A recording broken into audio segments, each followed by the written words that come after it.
Fabrice Toussaint. Europe 1 Matin. Interview. Jean-Louis Borloo, président du Parti radical, est donc notre invité. On vient d'entendre le témoignage de ce journaliste. Vous aussi, vous avez des doutes sur cette attaque dont a été victime notre confrère de France 2 ? Écoutez, j'ai écouté comme vous.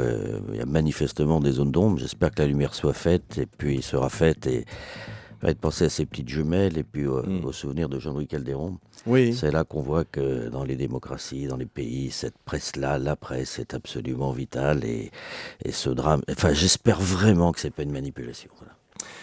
Quand vous voyez le début de la campagne présidentielle, Jean-Louis Borloo, les attaques de part et d'autre, les déclarations agressives, vous vous dites quoi ? J'ai bien fait de pas y aller ? Oh, c'est pas le sujet, mais bon, on est dans une période de mutation extraordinaire. Il y a suffisamment de décisions extrêmement lourdes à prendre pour éviter de donner un spectacle qui relève d'abord du spectacle, même si c'est pas très très grave. Ouais. C'est un spectacle auquel on assiste là ? Non, mais il y a C'est quoi ? C'est navrant ? Non, il y a des sujets. Sens, Non, il y a des sujets très importants. Ouais. Non, mais sur le climat, évidemment, sur le fond, mais sur la forme, sur le climat. Qu'est-ce que ça vous inspire ? Oui, ça fait partie des campagnes. Moi, ça m'inspire rien de bon, mais j'ai pas envie de donner de leçons aux autres. Ouais. Donc, vous avez bien fait de pas y aller. Ça n'a aucune espèce de rapport. Moi, Vous y pensez forcément ? Non, ça n'a rien à voir. Moi, je suis absolument convaincu qu'on surpondère l'élection présidentielle. C'est-à-dire ? Et que la vraie élection, c'est l'élection législative. Ah oui. Je suis, moi, absolument convaincu qu'il y aura des majorités très courtes. Notre objectif, c'est d'avoir un groupe charnière, radical, indépendant, centriste, pour faire la décision gouvernementale. C'est quoi ? C'est 25, 30 députés pour 30, peser 40, 50, pour faire qu'il n'y ait pas de majorité sans nous, pour défendre les thèses que nous défendons. Mais on n'est pas que sur l'élection. Moi, je suis très passionné par le sommet social-emploi. Vous vous souvenez peut-être qu'il y a 14 mois, quand on avait discuté de l'éventualité de Matignon, j'avais dit comme condition qu'il fallait qu'il y ait un sommet social-emploi.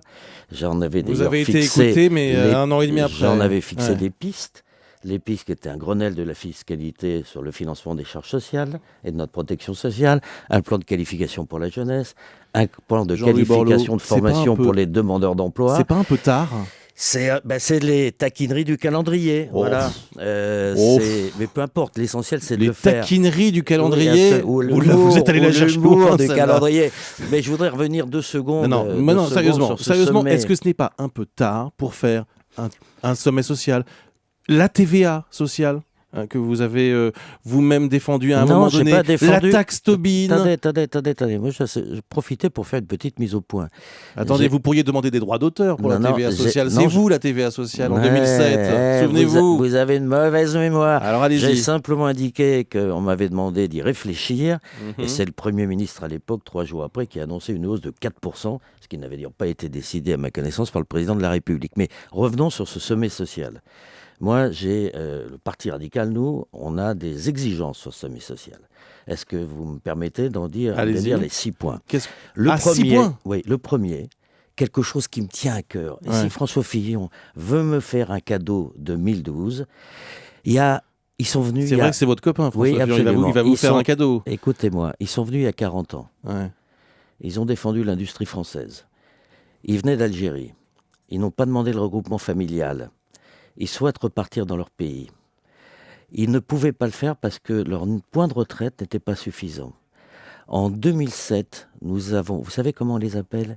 En arabe, les vieux, ça s'appelle les Chibani. Ouais. Ils sont aujourd'hui 35 000. Vous demandez quoi pour eux ? Ils sont dans des baraquements Sonacotra. Ils sont à Marseille ou à Paris. Ils veulent rentrer à leur pays. Et la dernière loi votée en 2007, c'est la loi des Chibani, où on a inventé une allocation pour leur permettre de rentrer chez eux tout en continuant à toucher cette allocation. Je demande que cette loi, votée à l'unanimité de tous les groupes politiques, je me souviens de ce moment où on s'est embrassé, où on pleurait, communistes, droite républicaine, centriste, écologiste. Vous avez demandé les décrets d'application ne sont pas parus. Okay. Attendez, parce que c'est l'honneur d'une civilisation de respecter ses anciens. Vous avez demandé à Nicolas Sarkozy que ce soit à l'ordre du jour du sommet social. Absolument. Il vous a dit oui. On va voir. Ouais. Je souhaite que ces décrets d'application soient enfin publiés.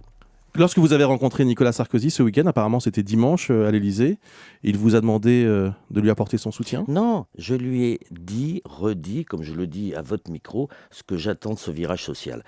la taxe sur les transactions financières. Quand allez-vous vous prononcer sur l'élection présidentielle ? Attendez, est-ce qu'on peut parler du fonds qui intéresse les Français ? On en parle depuis 6 minutes. 2, la niche copée sur les plus-values. 3, les LBO. 4, une taxe sur les entreprises cotées de 2%. Une vingtaine de milliards de justice sociale. Vous savez que les demandeurs d'emploi, moins de 10% d'entre eux, ont une formation professionnelle. Avec les partenaires sociaux, il faut mettre en place un plan de formation professionnelle. Et puis, autre sujet vital, vous savez que l'entrée dans l'emploi... Le meilleur moyen, l'entrée dans l'emploi, de faire peser... Non, écoutez-moi, l'entrée dans l'emploi, c'est le meilleur moyen de logement. faire passer vos idées... Non. Attendez, parlons du fond. Le meilleur moyen de faire passer vos idées, d'obtenir ce que vous demandez, c'est d'apporter votre soutien à Nicolas Sarkozy. Mais non, bien sûr que non. C'est de faire, on est à 3 mois du premier tour. Écoutez-moi, 4e cadeau que je demande au Premier ministre.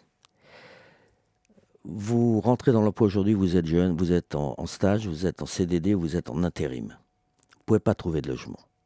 Je demande que pour les 6 millions de locataires, on mette en place la garantie des risques locatifs universels, gérée par les partenaires sociaux, pour que les gens qui sont en précarité puissent avoir un accès au logement. Vous demandez ça. Oui, vous demandez un cadeau, mais il faut que vous leur fassiez un cadeau aussi.